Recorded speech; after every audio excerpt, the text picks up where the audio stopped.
दोस्तों सबसे पहले तो आप लोग ज़रा इस तस्वीर को गौर से देखिए, जिसमें क्लियरली दरियाए फरात के गिरते हुए वाटर लेवल को दिखाया जा रहा है कि किस तरह से चंद सालों या ये कह सकते हैं कि चंद महीनों के अंदर ही दुनिया की इस मशहूर नदी का वाटर लेवल गिरता जा रहा है। इतनी तेजी के साथ ये सूख रही है कि जिसको इमेजिन भी नहीं किया जा सकता है। हैरानी की बात तो ये है कि हमारी दुनिया की इस मशहूर नदी का इस तरह से और इतनी तेजी के साथ सूखना इस्लाम धर्म के मुताबिक ये न सिर्फ हमारी दुनिया की आखिरी और सबसे बड़ी जंग बल्कि क़यामत की भी निशानी है, जिसका वादा सदियों पहले आखिरी पैगंबर यानी कि हजरत मोहम्मद सल्लल्लाहु अलैहि वसल्लम की तरफ से किया गया था। मिसाल के तौर पर हजरत अबू हुरैरा से रिवायत की गई एक हदीस में ये चीज़ मिलती है कि पैगंबर अलैहिस्सलाम ने फरमाया कि क़यामत उस वक्त तक कायम नहीं होगी कि जब तक दरियाए फरात से सोना ना निकल आए, जिसको लेकर फिर बड़ी ही भयानक जंग होगी। हर जंग में 100 में से 99 लोग मर जाएंगे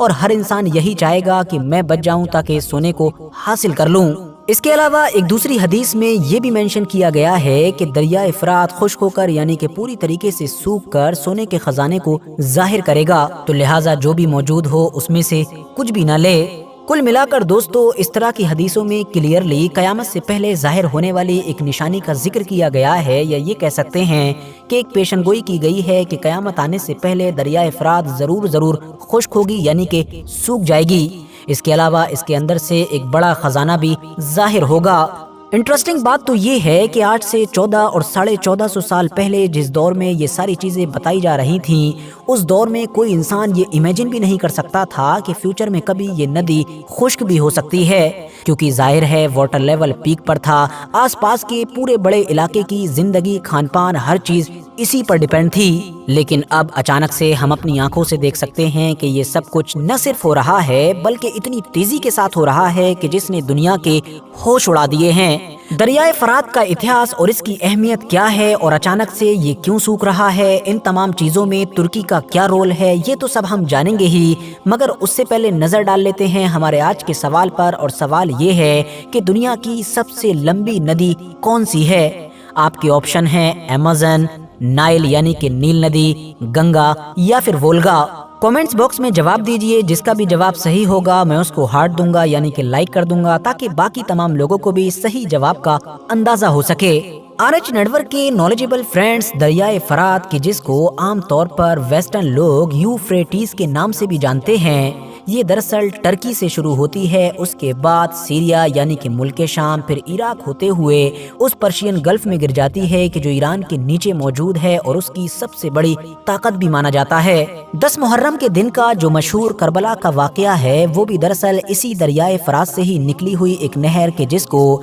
नहरे अलकमा के नाम से जाना जाता है, उसके किनारे पर ही पेश आया था। यजीदी फौज की तरफ से इसी नहर का पानी बंद करने के बाद ही हजरत इमाम हुसैन को उनके चंद साथियों समेत शहीद कर दिया गया था। मुसलमानों की किताबों में तो इस दरिया की फजीलतें या इसका जिक्र तो खूब आया ही है, साथ ही साथ आप लोगों को ईसाइयों और यहूदियों की किताबों में भी इसका खूब जिक्र मिलेगा। दिलचस्प बात यह है कि अगर आप लोग दुनिया के नक्शे में देखेंगे तो ये जो दरियाए फरात है इसके बिल्कुल ऑपोजिट में यानी कि सामने की साइड में आपको एक और लंबी नदी दिखाई देगी, जिसको दरियाए दजला या फिर तिग्रिस रिवर के नाम से भी जाना जाता है। ये नदी भी बिल्कुल दरियाए फरात की तरह ही तुर्की के एक इलाके से निकलती है, फिर मुल्क शाम यानी कि सीरिया पहुंचती है, फिर इराक पहुंचती है और फिर पर्शियन गल्फ के पास जाकर ये दोनों नदी यानी कि दरियाए फरात और दरियाए दजला आपस में मिल जाती हैं। इसके बाद इसको शद्दुल अरब कहते हैं और फिर यही इराक और ईरान का बॉर्डर भी है। फरात और दजला की वजह से ही जमीन का ये पूरा इलाका काफी जरखेज है, उपजाऊ है और इस इलाके को बैनुन नहरीन के नाम से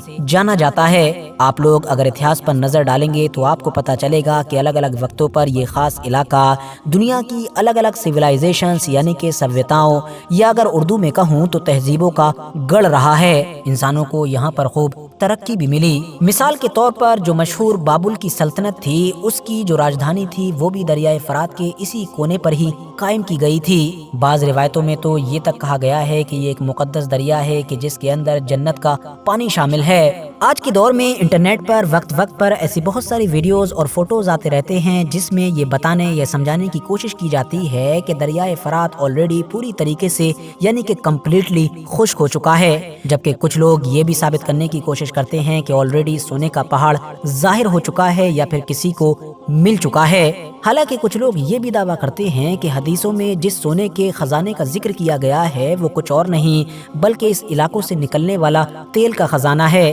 क्योंकि आज के दौर में तेल की क्या कीमत है ये मुझे आपको बताने की जरूरत नहीं है और हमारी इस नई दुनिया में तेल को काले सोने का नाम दिया जाता है। तो इसीलिए बहुत सारे लोग ये भी दावा करते हैं कि हदीस में जो सोने के खजाने का जिक्र किया गया है वो सिर्फ समझाने के लिए है, वरना वहाँ पर उस सोने के खजाने से मुराद ये तेल का खजाना है, जिसकी वजह से जाहिर है पूरे मिडिल ईस्ट में जंगें वगैरह हो भी रही हैं। जबकि कुछ लोग ऐसे भी हैं कि जो इराक में मिलने वाले उस शहर को सोने के खजाने से तशबीह देते हैं कि जो दरअसल अभी 1-1.5 साल पहले ही दरियाई दजला के खुश्क होने वाले कुछ इलाकों से दरियाफ्त हुआ है। एक्सपर्ट्स ने यह दावा किया है कि इराक में दरियाफ्त होने वाली ये बस्ती लगभग 3000 साल से भी ज्यादा पुरानी है। इस शहर को 1475 ईसा पूर्व से लेकर 1275 ईसा पूर्व के बीच में बसाया गया था और बाद में जलजला वगैरह आने की वजह से ये बस्ती बर्बाद हो गई थी। बाबुल इराक का ये शहर दुनिया का सबसे पहला मेट्रोपॉलिटन सिटी था कि जिसको मेसोपोटामिया के नाम से भी जाना जाता है। बगदाद से लगभग 100 किलोमीटर की दूरी पर बसे हुए इस शहर की आबादी उस दौर में भी 2 लाख के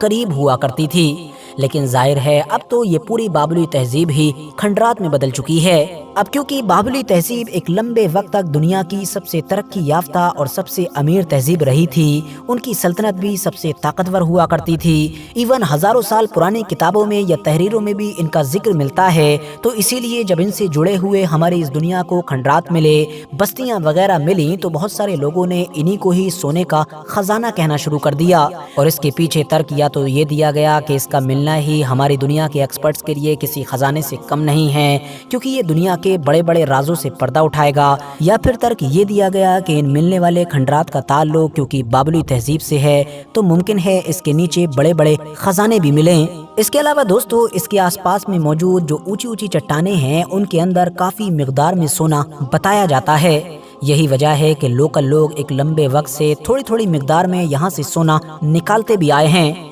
मगर फिर जलजला आने की वजह से ये चट्टानें भी दरियाए फरात में दफन हो गईं। और यही वजह है कि आज भी दरियाए फरात में दफन इन चट्टानों के अंदर से बहुत सारे लोकल लोग थोड़ी थोड़ी मिकदार में सोना निकालते रहते हैं, जिसको बुनियाद बनाकर भी बहुत सारे लोग ये साबित करने की कोशिश करते हैं कि लो दरियाए फरात से सोना निकलने लगा है। लेकिन इस चीज को वैलिड इसलिए भी नहीं माना जा सकता है क्योंकि हदीसों में तो दरियाए फरात के कंप्लीट खुश्क होने की बात की गई है, जबकि दरियाए फरात खुश्क जरूर हो रहा है लेकिन कंप्लीट खुश्क नहीं हुआ है। हाँ, इस बात में भी कोई शक नहीं है कि जिस तरह से पिछले चंद सालों के अंदर ही दरियाए फरात बड़ी तेजी के साथ खुश्क होना शुरू हुआ है और उसके आसपास के हालात बदलना शुरू हुए हैं, उससे तो ऐसा लगता है कि जल्द ही दरियाए फरात पूरी तरीके से सूख जाएगा। दरअसल मामला ये है कि सिर्फ पिछले कुछ दशकों के अंदर ही टर्की ने बड़ी तेजी के साथ इस दरियाए फरात के ऊपर बहुत सारे बड़े बड़े डैम्स और हाइड्रो इलेक्ट्रिक पावर स्टेशन बनाए हैं। दरियाए फरात के ऊपर ऑलरेडी टर्की 22 के करीब डैम्स बना चुका है, जिसमें वो अतातुर्क डैम भी शामिल है कि जिसकी गिनती दुनिया के सबसे बड़े डैम में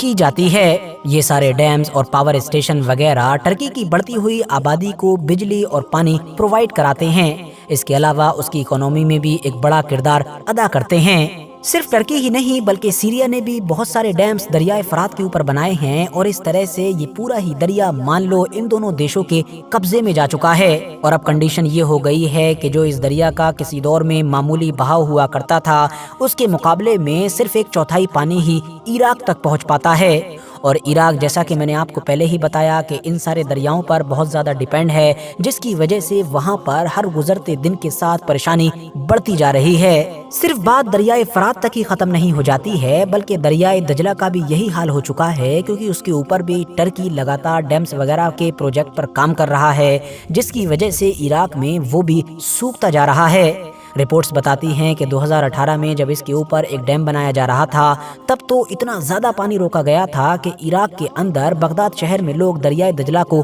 पैदल ही पार कर जाते थे। इराक की जिसका एक बड़ा हिस्सा खेती बाड़ी या फिर इस तरह की दूसरी चीज़ों के लिए दरियाए फरात पर ही हमेशा से डिपेंड रहा है, अब बड़ी तेज़ी के साथ दरियाए फरात के वाटर लेवल के बड़ी तेज़ी के साथ गिरने की वजह से वहाँ पर परेशानी बढ़ती जा रही है। टर्की को इन सारी चीज़ों के लिए क्रिटिसाइज तो किया जाता है, लेकिन लगता नहीं है कि वो जल्द इन तमाम चीज़ों पर कोई रोक लगाने वाला है, बल्कि वो तो लगातार बड़े बड़े प्रोजेक्ट बढ़ाता ही जा रहा है। और इस तरह से दरियाए फरात को खुश करने में खुद तुर्की ही इस वक्त एक बड़ा किरदार अदा कर रहा है। फिलहाल दोस्तों, आज की अपनी वीडियो को हम यहीं पर ख़त्म करते हैं। कमेंट्स बॉक्स में इस टॉपिक से रिलेटेड अपनी कीमती राय ज़रूर दें। बाकी वीडियो अगर इन्फॉर्मेटिव लगी हो तो लाइक करने के साथ साथ दोस्तों के साथ ज़रूर शेयर करें। और इसी तरह की नॉलेजेबल और हिस्टोरिकल वीडियोस हमेशा देखने के लिए हमारे इस चैनल को सब्सक्राइब करने के साथ साथ बेल आइकन को भी ज़रूर प्रेस करें।